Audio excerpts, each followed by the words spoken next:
मेरे प्रिय श्रोता सज्जनों, चित्र ही नहीं चरित्र, भवन ही नहीं भावना, दृष्टि ही नहीं दृष्टिकोण, नीति ही नहीं नियत भी, और केवल शिक्षा ही नहीं संस्कार इंसान को महान बनाता है। जरा 35 वर्ष पहले के पंडित परशुराम यादव जी को सुनिए। संवरिया हो राम। गाना सुने वाला किशोरी शर्मा। बाबूजी स्नातक बेरोजगार था, नौकरी नहीं मिल रही थी, दर दर की ठोकरें खा रहा था। नौकरी की तलाश में एक बार किशोरी शर्मा जब त्रिवेंद्रम में पहुंचा तो नौकरी तो उसे नहीं मिली, मगर जिंदगी का एक छोटा सा आधार मिल गया। श्यामलाल इंजीनियर के संपर्क में आया और उन्हीं के संपर्क में रह करके वह ठेकेदारी का काम करने लगा। मोहब्बत में उसे हो गई शराब की नशा, कबाब कट रहा चढ़ी शबाब की नशा। आजकल भैया अगर केहू ठेकेदारी चमकावल चाहे तो दुई काम करना जरूरी बा। देखे सत्य हमेशा कड़वा होता है, यह कट सत्य है। दुई काम करना जरूरी पड़ी ठेकेदार लोगन के। पहली बात कि पर्याप्त कमीशन देवे के पड़ी इंजीनियर ओवरसियर के। दूसरी बात के हफ्ता में जो बाम बैठ के कम से कम 2 दिन शराब का दौर तो चलवही के पड़ी सेवा स्वागत में, तब ठेकेदारी चमकी नहीं, बीच में ठिका चमकले को आशा न रखे। यह सब यहाँ भगत करे में किशोरी शर्मा जो की आला नंबर का सभ्य रहलन, आला नंबर का शराबी बन गिलन। एक दिन की बात है, किशोरी शर्मा अपने क्वार्टर पर था। इंजीनियर श्यामलाल जी आते हैं किशोरी शर्मा के यहाँ, इधर उधर निगाह दौड़ा कर देखते हैं। उनको महसूस हुआ, आभास हुआ कि इस क्वार्टर में किशोरी के अलावा कोई दूसरा नहीं। पूछते हैं इंजीनियर साहब, क्यों भैया किशोरी आप अकेले रहते हो क्या इस क्वार्टर में? किशोरी कहा कि भाई इंजीनियर साहब मैं तो शुरू से ही यहाँ अकेला रहता हूँ। पूछलन इंजीनियर साहब तुहार दुल्हन? कल के हमार दुल्हन देहात पर रहले, घरे रहले। इंजीनियर साहब कहले कि तुहार मैं कमाई तब बेकार बा। सुना एक काम करा। कौन काम? कि के बनाई यार पे, अरे के बनाई यार पे सिंगार कैलू चिरई का बनाई यार पे। ए हो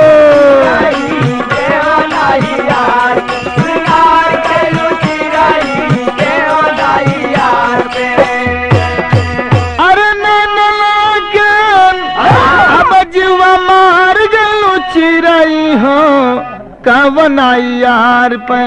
एकरी आगे वाली लाइन है कि न जन के नाम, अरे न जन के के पार कलू चिरई हो कवनाई यार पे।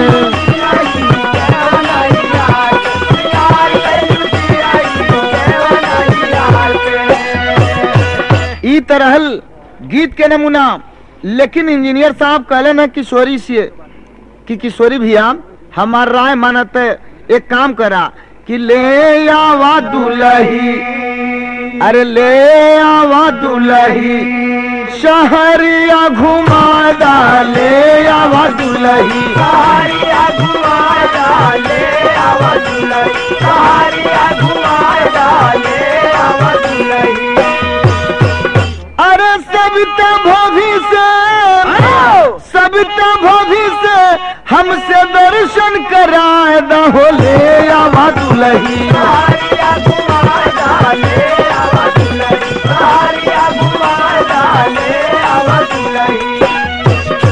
ये 5 रुपए का पुरस्कार है। शमा कैसेट रिकॉर्डिंग सेंटर, सिधारी चौक, आजमगढ़ से 100 बार नमस्कार प्रणाम हो। जनता जनार्दन को चरण स्पर्श हो। अरे यार कम से कम अपनी औरत के ले आवा, सविता भाभी के ले आवा। यहाँ 2 रोटी टाइम से तुम्हें मिलल तो करी किशोरी शर्मा कहला कि इंजीनियर साहब दुल्हन के ऐसे ना लिया के आइला कि हमार दुल्हन अनपढ़ है, ओहू में देहात करे वाली गंवारी है।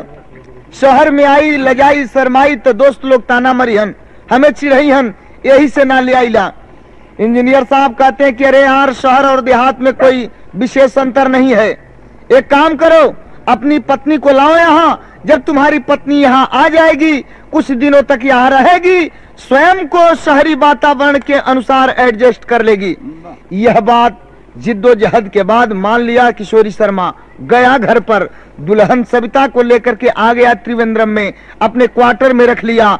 दूसरे दिन जब साइड पर गया तो इंजीनियर साहब से मुलाकात हो गई। हंस करके कहा कि इंजीनियर साहब आपकी बात मान करके मैं अपनी पत्नी को सविता को ला दिया यहाँ पर, और इसी खुशी में आज ही शाम को मेरी ओर से दावत है, आप हमारे क्वार्टर पर आ जाइएगा। निमंत्रण पर बुला ले क्वार्टर पर। आज जब इंजीनियर साहब अलन तो अपनी दुल्हन सविता से किशोरी शर्मा कहन की 2 ठे थरिया में खाना ले आवा। सविता देहात करे वाली गंवार दुल्हन 2 ठे थाली में खाना तो ले आइल, लेकिन कौनी स्थिति में ले आइल कि शर्माती लाई, घूंघट में चेहरा छुपौले रहल। शर्माती लाई है भोजन की थाली, लाई है भोजन की थाली, लाई है भोजन की थाली। आ फूल सा चेहरवा लुभाई गया माली, फूला चेहरवा लुभाई गया माली, फूला चेहरवा लुभाई गया माली। तो एक दिन हमसे, अरे एक दिन हमसे नजरिया मिला हो ले आवा दुल्ही,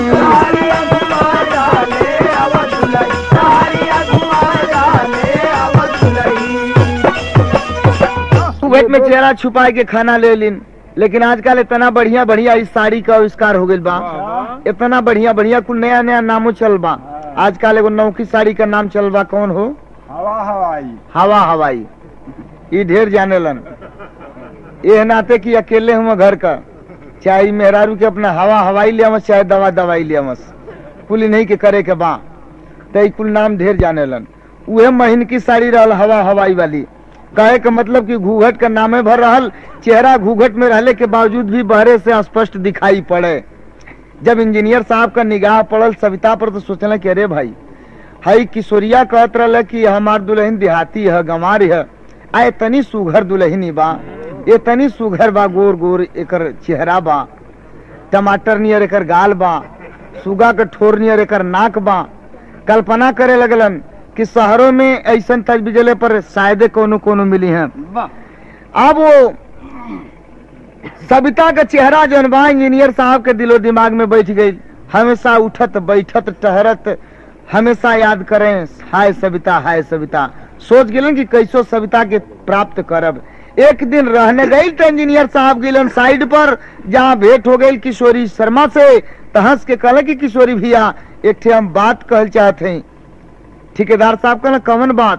तो इंजीनियर साहब बतौलन आ गीत वह बात जो विवाह शादी के अवसर पे औरत लोग आवेलिन कि अरे रात के अलबेला बलम, अब रात के अलबेला बलम, सपनावा भइला ए नाम दो, रात के अलबेला बलम, सपना भइला ए नाम दो, रात के अलबेला बलम, सपना भइला ए नाम दो। छपरा जिला में ही गीतिया के गावल जाला। कहाँ गावल जाला कि ताली से जब ताली लड़ी, अरे ताली से जब ताली लड़ी, सरहजिया रंग जमायो जी, ताली से जब ताली लड़ी, सरहजिया रंग जमायो जी, ताली से जब ताली लड़ी, सरहजिया रंग जमायो जी। लेकिन इंजीनियर साहब कहने लगे कि किशोरी भैया सुनो मेरी बात, मैं क्या कहना चाहता हूँ। कहते हैं क्या कि ठीका के बतिया सुनाव संगतिया, अरे ठीका के बतिया सुनाव संगतिया, यही विचार मन आयो जी, ठीका के बतिया सुनाव संगतिया, यही विचार मन आयो जी, ठीका के बतिया सुनाव संगतिया, यही विचार मन आयो जी।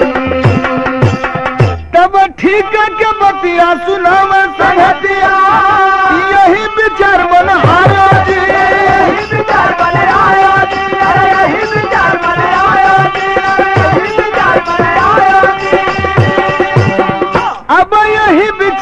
आयो जी, कहे 5 लाख रुपया सहजे में मिली है, 5 लाख रुपया सहजे में मिली है, नारी तुहार मन भायो जी, सहजे में मिली है, नारी तुहार मन भायो जी, 5 लाख बाजी सुना। फिलहाल हमारे पास 10 लाख रुपया के ठेका बा। आज सोचे थे कि हो ठेका हम तो ही के दे दें। किशोरी कहलन कि इंजीनियर साहब आज तक जितना भी ठेका मिलल हमें आपके ही माध्यम से मिलल। अब कबो सोचे वाली बात आप ना कहले रहला, 10 लाख का ठेका बा तो सोचे वाली बात कहाँ से आ गई? कहलन कि हाँ, सोचे वाली बात ऐसे कहती ला कि 10 लाख का ठेका दे दे, हमरे विचार से काम करी तो 5 लाख रुपया में सारा काम निपट जाई, 5 लाख रुपया तो है शुद्ध बच जाई। लेकिन ये ठेका प्राप्त कैला से पहले एक काम तो है करे को हुई, खाली एक रात खातिर के कह के पटाए गिलन, चुप हो गिलन। किशोरी कहले कि एक रात खातिर के ई पहेली का बुझावे लगला इंजीनियर साहब। कहले कि तू खिसियाए लगबा, यही से तागमा हम कहना चाहते हैं। कहले कि आज ले जब नहीं खिसियली तो अब काहे खिसियाई? कहा खिसियाई नहीं। कहले कि खाली एक रात खातिर के अपनी दुल्हन सविता के हमरे लगे भेज देता तो 10 लाख वाला ठेका हम तो के दे देती। पहले तो बड़ा लाल पियर भइल ना ठेकेदार साहब इंजीनियर साहब पर, लेकिन जब 5 लाख 2-3 दाई फेट देहलन, समझ ला कि उन्हों के मने में मुँहे में जौन बा 5 लाख का पानी आ गई। कहला कि अच्छा ठीक बा इंजीनियर साहब, कल हमें आपके कुछ बताई। रात भर में कौन शाम के जब घरे लौटे लगलन ठेकेदार साहब तो मनवा में सोचत हुन कि कहीं ऐसा न हो कि दुल्हनिया से चल के कहीं और नाराज न हो जाए। तो लोग कहेलन कि जब दुल्हन के जवानी का सुंदरता का तारीफ कल जाला तो दुल्हन औरत बड़ा खुश होलिन, आ खुश हो के जवन कह जाला तो करे पर तैयार हो जालिन। घरवा जाते अपनी दुल्हन के जवानी का सुघराई का लगलन तारीफ करे। आ तारीफ करत में कहलन है का वह गीतिया बा कि गौने की रात दुखदाई रे अब ही लेना, लेकिन दुल्हन से कहलन कहा कि गदरानी हर गदराई रे, हे गोरी ई जौन तुहार जवानी बाना माई के तारीफ करे में कहलन कहा कि गदरानी हर गदराई रे, गोरी तुहरी जवनिया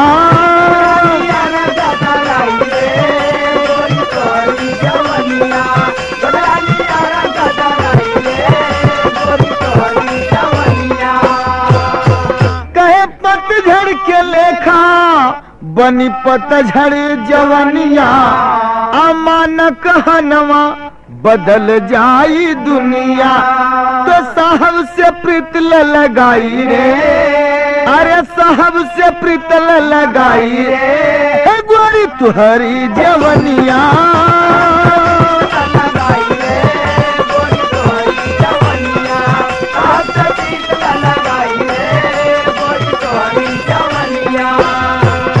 ये 5 लाख रुपया सहजे में मिल जाई, जिंदगी भर चैन का बंसी बजावल जाई। आहे जवानी हमेशा रहे वाली चीज ना है, जवानी में रंग रहला तो कुछ कह लेवे के चाहिए। एक रात का मामला बा, इंजीनियर साहब के लगे तो है जाए के हुई। यह बात जब सुनती है सविता तो अवाक रह जाती है। देहात की रहने वाली अशिक्षिता औरत अपने पति का पांव पकड़ लेती है, कहती है पतिदेव यही शहर है, इसी शहर को घुमाने के लिए लाए हैं आप, और कहते हैं एक रात इंजीनियर साहब के पास मुझको जाना है।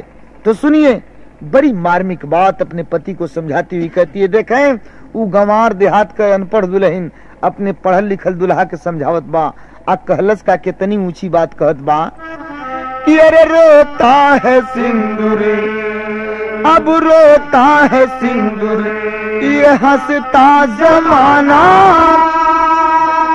अरे रोता है सिंदूर ये हंसता जमाना, तो पैसा बड़ा है, अरे पैसा बड़ा है, ये इज्जत बड़ी है, रोता है सिंदूर हंसता जमाना, रोता है सिंदूर हंसता जमाना, पैसा बड़ा है, इज्जत बड़ी है, रोता है सिंदूर। और एहू से बढ़िया बात कहलस ई बतावा पतिदेव, ये धरती पर तू इज्जत के बड़ मानत हुआ कि पैसा के बड़ मानत हुआ? और कहलस कहा कि रोते सिंदूर हंसता जमाना, अरे पैसा बड़ा है या इज्जत बड़ी है, तो या बरू के आगे ये राख है खजाना। 5 लाख नहीं, 5 करोड़, 5 अरब, 5 खरब, समझ लें कि इस धरातल पर जितनी भी गिनती है उतने के बराबर धन एक तरफ रख दीजिए, एक तरफ आबरू को रख करके आप तुलना कीजिए, तब भी आबरू के आगे ये सारे के सारे धन बेकार हो जाएंगे। सारा धन मिट्टी की तरह है। कहती है कि आबरू के आगे ये राख है खजाना, तो पैसा बड़ा है, अरे पैसा बड़ा है, ये कुदरत बड़ी है, या बरू के आगे राख है खजाना, आबरू के आगे। दिन भूल गए क्या पतिदेव? कौन सा दिन याद दिलाती है? क्या कि अग्नि को साक्षी, अरे अग्नि को साक्षी दे सिंदूर पिन्हाए, अग्नि को साक्षी दे सिंदूर पिन्हाए, वेद मंत्र सुन के तू अपना बनाए, तो कोठे की मलिका हमें ना बनाना बनाना। पतिदेव, पत्नी कभी वेश्या नहीं बन सकती है और वेश्या कभी पत्नी का स्थान नहीं ले सकती है। देखें, औरत के 2 रूप यहाँ प्रस्तुत किए गए हैं, एक पत्नी, दूसरी है वेश्या। कहती है कि सचरित्र औरत, सचरित्र पत्नी कभी वेश्यालय का मुंह नहीं देखना चाहेगी, और वेश्यालय से लाई गई वेश्या पत्नी के रूप में यदि आप घर में भी रख देते हैं तब भी अच्छी गृहिणी की भूमिका वह नहीं निभा पाएगी। कहती है कि आबरू के आगे अरे कोठे की मालिका हमें ना बनाना बनाना, तो दामन बड़ा है, अरे दामन बड़ा है, यह हसरत बड़ी है, कोठे की मालिका हमें ना बनाना बनाना, कोठे की मालिका हमें ना बनाना बनाना,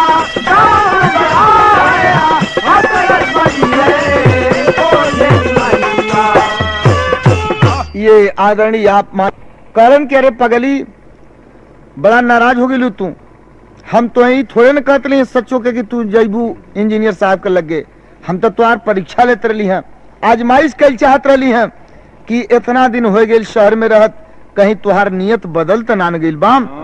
कलश के अच्छा तो परीक्षा ले ले ना, जिंदगी में कब्बो अपने मुंह से ऐसन बात मत निकली हा, कारण कि कब्बो ऐसन बात ना कहब, लेकिन एक काम करे के होई। देखा 5 लाख रुपया हमें भूलत ना बा, है रे नीच, 5 लाख रुपए के लिए पुनः अपनी पत्नी को दूसरी ओर से जो है घुमा करके उसी स्थान पर ले जाना चाहता है। कहता है कि इंजीनियर साहब का विचार है, उन्हीं की देन है कि आज जो हम लोग हैं। तो सुनो, आज शाम को इंजीनियर साहब आएंगे, ये ले लो शराब वाली बोतल ले लो, जब मैं बुलाऊंगा इंजीनियर साहब के आ जाने पर 2 गिलासें रहेंगी हम लोगों के बीच में, थोड़ी थोड़ी शराब हम लोगों के गिलास में डाल देना, अपने हाथ से उठा करके शराब की गिलास दे देना, बस उनकी यही इच्छा है। कहती है कि समझ गई पतिदेव, समझ गई कि आप कितना गर्त में गिर चुके हैं। कौन ऐसा इंसान होगा, कौन ऐसा पति होगा जो गैर पुरुष के साथ बैठ करके शराब पिएगा, अपनी पत्नी को शराब पिलाने के लिए कहेगा। लेकिन ठीक है, जब आपका यही विचार है तो मैं शराब पिलाऊंगी, लेकिन आगे क्या होगा फिर इसका दोष मुझको मत दीजिएगा। सविता सुनो, इधर आ गई उठ करके सविता साहब ने। कहती है क्या कहना चाहते हैं आप, क्यों बुला रहे हैं आप? कहा कि थोड़ी थोड़ी शराब पिला दो हम लोगों को। बैठ गई, शराब की बोतल जो है खोल करके 2 गिलास शराब से भर देती है, दोनों को दे देती है, दोनों पीना शुरू कर देते हैं। कुछ देर के बाद जब नशे में बूत हो गए ठेकेदार और इंजीनियर, अचानक अगली योजना के अनुसार आगे की कार्यवाही बढ़ा दिया इंजीनियर। कलाई घड़ी को देखते हुए कहा कि किशोरी भैया समय बड़ा करीब बा, बड़ा कम बा समय, भोजन मंगावा, भोजन कल जा भाई, चले के बाद सिनेमा देखने 9 से 12। सविता को आवाज दिया, का बतिया लोगन भी आए। नतीजा ही निकलल, किशोरी शर्मा अपनी दुल्हन सविता के कहलन कि जाओ खाना लाओ। सविता गई घर के अंदर खाना लाने के लिए, लेकिन यहर दोनों जने इंजीनियर और ठेकेदार आपस में खुसुर फुसुर बतियावे लगलन। आए हर वर्ग का ध्यान अगल बगल का ना बा, वही बगलिए में जौन बा एक 15-16 साल का नौकर रहल ठेकेदार का, नाम रहल रामू। वो रामू सारी बात सुन लेहलस। आज जब सुन लेहलस तो सोच गए कि अरे हमार मालिक हमारी महतारी रूपी धर्म के महतारी रूपी मलकिन के इज्जत का सौदा कर देहलन, तो अब हमें कुछ करे के चाहिए। खाना आया, भोजन करने के बाद जब दोनों चलने लगे सिनेमा देखने के लिए, ठेकेदार अपनी पत्नी सविता से कहा कि तुम भी तैयार हो जाओ, तुमको भी चलना है साथ में सिनेमा देखने के लिए। जब तीनों घर से बाहर निकलते हैं तो दरवाजे पर इंजीनियर साहब की एम्बेसडर कार थी। दुल्हन को आदेश दिया कि बैठ जाओ कार में। सविता बैठ गई एम्बेसडर कार में, और जब कार में बैठ गई तब इंजीनियर से कहा ठेकेदार के इंजीनियर साहब, सविता को लेकर के चलिए सिनेमा हॉल तक, मैं अपनी मोटरसाइकिल से आ रहा हूं, वहीं पर मुलाकात होगी। लौट गया घर के अंदर, शराब की नशा में बूत इंजीनियर साहब गाड़ी स्टार्ट किए, लेकर के चल पड़े। मगर ये लोगन के इतना काम कैला से पहले ही वो 15-16 साल का जो नौकर रहल रामू, वो एक ठे चालबाजी कह चुकल रहल। कौन चालबाजी? कि अरे माई के अब माई के इज्जतिया आज जाई दुनिया में, माई के इज्जतिया आज जाई दुनिया, ओ माई के इज्जतिया आज जाई दुनिया में। नौकर हूँ लेकिन पाया बेटे का दुलार, नौकर हूँ लेकिन पाया बेटे का दुलार, गाड़ी के डिगिया में जाके बबुआ छिपी हो गई, गाड़ी के डिगिया में जाके बबुआ छिपी हो गई। रखी है इज्जतिया हो मदन मुरारा। अम्बेसडर कार के पीछे वाली डिग्गी में जाके रामू चुपचाप छुप के बैठ गेलन। लेकिन सिनेमा हॉल पर इंजीनियर साहब सविता के लेके ना गेलन। कहाँ लेके गईलन? कि शहर से बाहर लेके भागा इंजीनियर छलिया, शहर से बाहर लेके भागा इंजीनियर छलिया। अपनी नारी से धोखा कैले ठेकेदार, अपनी नारी से धोखा कैले ठेकेदार। मई के चरवा में दागी नहीं लागे होते, मई के चरवा में दागी नहीं लागे होते। हमके मेहनावा हो मारी सननार। इधर तो रामू यह बात सोचता है, मगर उधर शहर से बाहर सुनसान जगह पर ले गया इंजीनियर। अंधेरी रात थी और ले जाकर के एकांत में गाड़ी रोक दिया, कलाई पकड़ लिया सविता की, खींच करके गाड़ी से बाहर कर लिया। और गाड़ी से जब बाहर कर लिया तो हुआ क्या कि धई के कलाई खींचे गाड़ी से बाहर मार भैया, धई के कलाई खींचे गाड़ी से बाहर मार भैया। छोड़ी दे बाबूजी इज्जतिया हमारा, छोड़ी दे बाबूजी इज्जतिया हमारा। रोने लगी सविता, बाबूजी मुझे छोड़ दीजिए, भगवान कसम आपके घर भी तो कोई बेटी बहन होगी मेरी तरह, मेरी इज्जत से मत खेलिए, मत छेड़िए मुझको। लेकिन हाय रे नीच, वह कामांध दौलतमंद इंजीनियर पटक दिया धरातल पर सविता को। और जब सविता को धरातल पर पटक दिया तो हुआ क्या कि अरे हार गई सविता, अब गिर गई धरती पे। तो बचाओ बचाओ तब कैली पुकारिए, बचाओ बचाओ तब कैली पुकार, बचाओ बचाओ तब कैली पुकार, बचाओ बचाओ तब बचाओ बचाओ तब कैली पुकार, बचाओ बचाओ तब कैली पुकार, बचाओ बचाओ तब कैली पुकार। आवाज देती है सविता गिर करके धरती पर, बचाओ। कार के पीछे वाली डिग्गी में छुप करके बैठा है 15-16 साल का नौकर रामू। निकल पड़ा, छलांग लगा करके पहुंचा इंजीनियर के पास और किया क्या कि अरे उछल पड़ा, अब उछल पड़ा कंस पे जैसे काधा उछल पड़ा।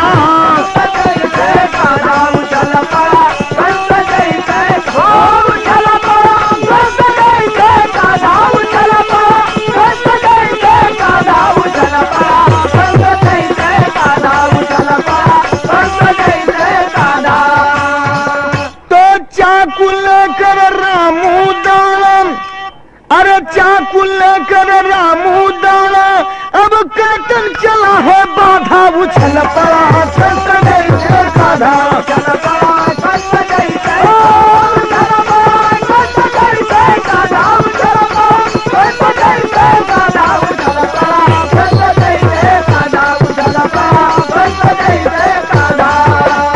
रुक जाओ, आवाज दिया, ठिठक गया इंजीनियर, झटका दिया, लड़खड़ा करके गिर गया इंजीनियर धरातल पर, शराब के नशे में था। पटक के छतिया पर बैठ गई रामू, निकाल के रामपुरी चाकू छाती में सटा दिलस, कलस के अरे पैसे के बल पर मेरी धर्म की माँ की इज्जत का सौदा किया था ना, तो ले मैं वो कीमत चुकाने के लिए आ गया हूँ। इतना कह करके करता है क्या कि नीचे कमीने शर्म न आई और जननी की छोटी कीमत लगाई, तो तेरी कीमत आज चुका दूं। तेरी कीमत आज दिमाग खराब तेरी कीमत आज चुका दूं। अरे तेरी कीमत आज चुका दूं, अब सीने में चाकू साधा उछल पड़ा।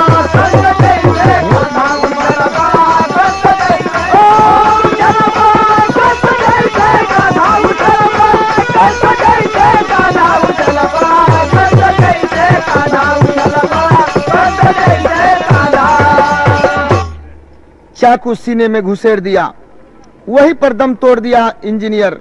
और उसके बाद कहा कि अरे माम चलो यहां से हम लोग भाग चले। वापस क्वार्टर पर जाने पर जो है वह दौलत का लोभी मालिक जो है पुनः कोई जालसाजी कर सकता है, चालबाजी कर सकता है। माँ कहती है बेटा चलो। दोनों भगने लगे, मगर भगने से पहले अम्बेसडर कार के पास गया रामू। देखता है अचानक जब उसके अंदर निगाह फेरा, देखता है कि इंजीनियर साहब की एक अटैची पड़ी हुई है। खोल करके देखा, रुपयों से भरी अटैची लेकर के वहीं से दोनों फरार हुए। गए क्या? हाँ, पूना में। माँ बेटा पूना में रहते शर्मा हुआ लाचार ना। माँ बेटा पूना में रहते शर्मा हुआ लाचार, पड़ी डकैती बना भिखारी, एक दिन हुआ दीदार। बाबूजी दोनों पूना में रहने लगे, धर्म के माँ और पुत्र। इधर जो है स्थानीय ठेकेदार जो प्रगति देख करके किशोरी की जलते थे, इसे प्लान बनाकर योजना बना करके और डकैती डलवा दिए, बचा हुआ धन भी लूट लिया गया। दर दर की ठोकरें खाने लगा किशोरी शर्मा। अचानक एक दिन भीख मांगता हुआ पहुंच जाता है कहां? पूना में। दर बदर भीख मांगता हुआ पहुंचा उसी दर पर जिस घर के अंदर धर्म के माँ और पुत्र दोनों रहते थे, सविता और रामू। जो ही हाथ फैलाया भीख मांगने के लिए, रामू की निगाह पड़ गई ठेकेदार पर, पहचान गया, दौड़ करके घर के अंदर गया, कहा कि माँ वह सौदागर फिर यहाँ आ गया। माँ कहती है कौन सा सौदागर? तब बताता है क्या सौदा किया जो इज्जत का, अब सौदा किया जो इज्जत का, कर लिया ठोकाया मुखड़ा, तो बदला लूंगा कमीने से, अब कर दूं टुकड़ा टुकड़ा। बाबूजी लिया रामपुरी चाकू, कहा कि माँ जैसे मैं इंजीनियर की जान लिया हूं, वैसे इस लोभी को, इस सौदागर को भी मार करके यही खत्म कर दूंगा। दौड़ करके माँ कलाई पकड़ लेती है रामू की, दरवाजे पर आती है तो देखती है अपने स्वामी को, अपने पति को, रोने लगती है। रो करके धर्म के पुत्र से रामू से कहती है क्या कि अब रोवाली जननी, तब रोवाली जननी, हो रोवाली जननी, अब रोवाली जननी, तो लइके गोदी में दुलरवा रोवली जननी लइके गोदी में दुलरवा रोवली रोवली जननी हो रोवली जननी लइके गोदी में दुलरवा रोवली जननी। आगे की सुधि ले हूँ, जो हो ना था सो हो गया बेटा। यार ये मेरे सुहाग हैं, मेरे सिंदूर हैं, जब इनको मिटा दोगे मेरी मांग धुल जाएगी बेटा, मुझे विधवा की जिंदगी बितानी पड़ेगी। सामने खड़ा है भिखारी के रूप में ठेकेदार किशोरी शर्मा। यह बात सुनकर के गौर से देखता है, पहचान गया रामू को, अपनी पत्नी को। दौड़ करके सविता का पांव पकड़ लिया, रोने लगा, मुझे माफ कर दे सविता, मैं अंधेरे में भटक गया था। मगर बारे पत्नी अपने पति को खड़ा करती है और कहती है, पतिदेव मुझे शर्मिंदा मत कीजिए, यह स्थान आपके लिए नहीं है, जो स्थान आपके लिए है वही स्थान आपको मैं दूंगी। ले गई घर के अंदर, मगर हुआ क्या, सविता से सविता चरणन लपटाई, तो प्यार से प्यारा रामू को, अरे प्यार से प्यारा रामू को सीने से लिया लगाई हो, तो तू ही, अरे तू ही जीवन के अधर भरो वाली जननी।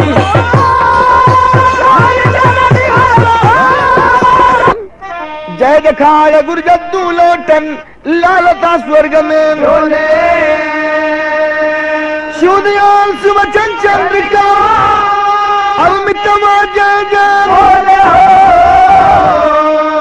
तो पहचानन हीरा कोई जौहरी, लिखे श्री नारायण परशुराम संगोई, पहचान हीरा कोई जौहरी।